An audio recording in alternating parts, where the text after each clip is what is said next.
Muchas veces hemos escuchado que la realidad supera la ficción. Imagina que caminas por la playa de Somerton, en Australia del Sur, justo cuando el amanecer del 1 de diciembre de 1948 comienza a revelar los secretos que la noche intentó ocultar. Allí, apoyado contra el malecón, un hombre bien vestido parece descansar con una sobria elegancia, con las piernas cruzadas y la mirada dirigida al cielo. Lleva un traje impecable, zapatos perfectamente lustrados y un cigarrillo sin encender descansa sobre su pecho, como si fuera el último placer preparado para un viaje sin retorno. Al acercarte, notas que ya no hay señales de lucha, no hay identificación y lo más inquietante, cada una de las etiquetas de su ropa han sido removidas con una precisión quirúrgica. En su bolsillo, un trozo de papel arrancado de un libro de poemas persas contiene 2 palabras que suenan a sentencia: Tamam Shud, en persa, finalizado. ¿Estamos ante un espía eliminado, un amante despechado o el corazón de uno de los misterios forenses más desconcertantes del siglo XX? Estás en sintonía. Esto es Vigilia. Mientras el mundo centraba su atención en casos mediáticos como el asesino del Zodíaco o el destino de D.B. Cooper, Australia guardaba su propio secreto a gritos: el hombre de Somerton. El agente que respondió a la llamada aquella mañana en 1948 se encontró con un individuo de apariencia británica, de entre 40 y 45 años. Su complexión era atlética, sus hombros anchos y sus pantorrillas mostraban una musculatura inusual, pero sus manos eran suaves, sin rastro alguno de haber conocido nunca el trabajo rudo. En sus bolsillos no había billetera ni pasaporte, solo objetos comunes que, al ser puestos sobre la mesa de evidencias, no guardaban relación alguna entre sí. Un boleto de autobús usado, un peine de aluminio y cigarrillos de una marca específica guardados dentro del paquete de otra marca diferente. Era como si alguien hubiera construido una identidad falsa usando retazos de una vida cotidiana. La autopsia, realizada por el Dr. Dwyer, solo profundizó el desconcierto. Al abrir el cuerpo, el forense encontró un cuadro interno violento, congestión cerebral, hemorragia gástrica y un vaso que tenía 3 veces su tamaño normal. «Estoy convencido de que la muerte no fue natural», declaró Dwyer. Su teoría apuntaba a un envenenamiento por fármacos para el corazón, como la digitalis o la estrofantina. Eran sustancias letales que en aquella época resultaban prácticamente indetectables tras cumplir su función. Pero la frustración de la ciencia era total. No había rastros de vómito en la arena ni en la ropa, una señal que suele ser inevitable en este tipo de intoxicaciones. La última comida del hombre había sido una simple empanada, ingerida horas antes de que la vida se le escapara en una lenta y silenciosa agonía bajo las estrellas australianas. Algunos testigos lo habían visto la noche anterior en esa misma postura, inmóvil mientras los mosquitos lo acababan, pero lo confundieron con un borracho dormido. La muerte ocurrió cerca de las 2 de la mañana. Semanas después del hallazgo, el misterio se trasladó de la playa a la estación de tren de Adelaida. Allí, una maleta marrón abandonada fue asociada al hombre. Al abrirla, los investigadores esperaban encontrar un nombre, una carta, algo que devolviera al muerto su lugar en el mundo. En su lugar, encontraron una colección de prendas donde nuevamente las etiquetas habían sido cuidadosamente arrancadas. Había artículos de afeitar y herramientas de uso incierto, un destornillador y un cuchillo de cocina afilado de una manera peculiar. Pero entre todo aquel equipaje anónimo, 3 pistas arrojaron una luz tenue. La primera fue el nombre T. Kane, bordado en una corbata. La segunda, un ovillo de hilo naranja. Un análisis detallado reveló que ese tipo de hilo no existía en Australia en 1948.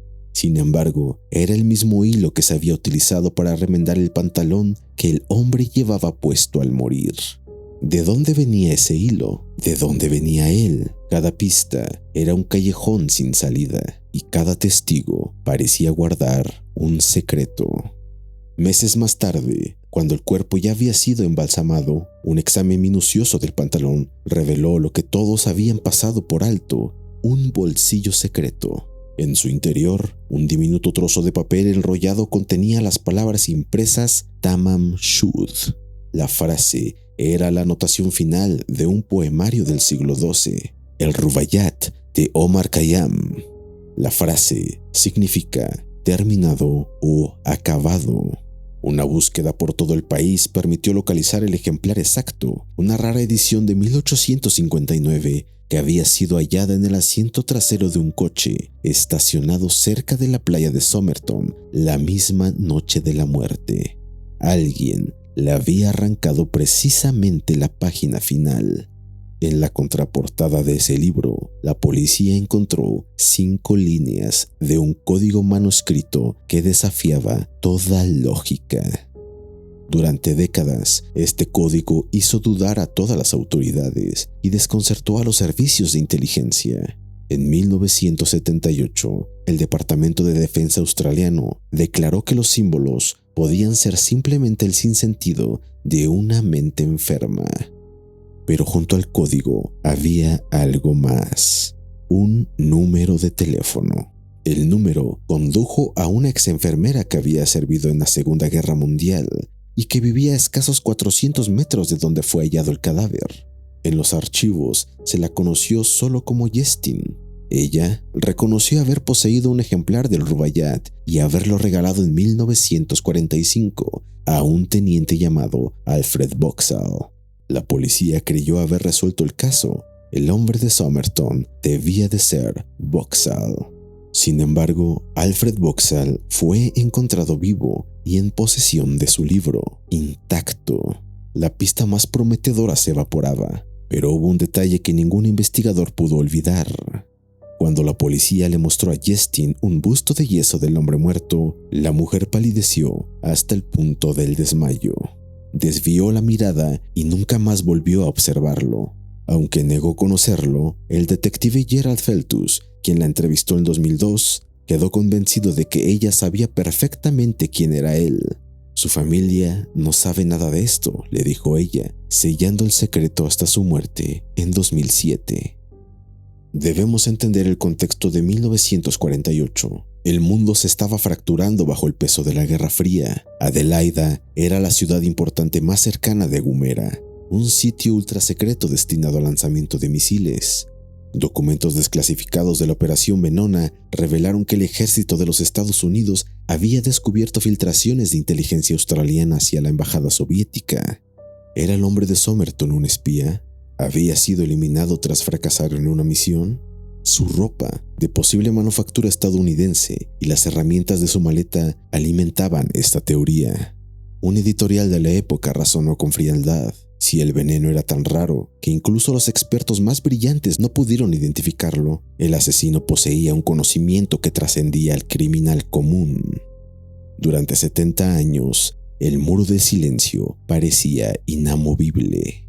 Al final, la respuesta no llegó de los criptógrafos ni de los aficionados a los misterios, sino de la genética. En 2022, el profesor Derek Abbott y la genealogista Colin Fitzpatrick emprendieron la tarea de construir un árbol genealógico de más de 4,000 personas a partir del ADN obtenido de un cabello atrapado en el molde de yeso original. La ciencia finalmente pronunció un nombre: Carl Charles Webb. Carl era un ingeniero eléctrico y fabricante de instrumentos de 43 años, nacido en Melbourne en 1905. No era un agente encubierto de la Unión Soviética, sino el menor de 6 hermanos que se había separado de su esposa. Ella había emigrado al sur de Australia y él posiblemente la seguía en un intento desesperado de reconciliación o cierre. La pista del nombre Kane en la ropa encontró una explicación trágica y personal. Era el apellido de un cuñado de Webb. Las prendas no eran un uniforme de espía, sino probablemente una herencia familiar. El hombre que durante décadas fue el centro de teorías conspirativas globales resultó ser un australiano común en una búsqueda personal que terminó de forma abrupta y violenta. Es cierto, la identificación de Carl Webb cierra el capítulo más grande del misterio, pero deja otros abiertos en el canal. Ahora sabemos quién era, pero ¿sabremos alguna vez por qué murió? ¿Quién le suministró ese veneno sofisticado que se esfumó en su sangre? ¿Qué significaba realmente ese código que aún hoy resiste a ser descifrado? ¿Y cuál era el verdadero vínculo con la enfermera Jestin? El caso Tamam Shud nos deja un legado único, un cuerpo bien vestido en una playa, un código poético como una última pista y un veneno que desapareció con el tiempo. Es un recordatorio de que a veces las respuestas no están en mensajes secretos ni en conspiraciones internacionales, sino en el silencioso y persistente código de la vida misma. Las huellas más profundas las dejamos en los objetos más comunes. Un hilo naranja, un libro de poemas, un billete de autobús. Carl Webb ya tiene nombre, pero el eco de su enigma y el susurro de esa frase arrancada de una página siguen fascinándonos desde las lejanas arenas de Australia. Si quieres acompañarme en el próximo expediente, suscríbete para no perder la señal. Descansa si puedes. La vigilia continúa.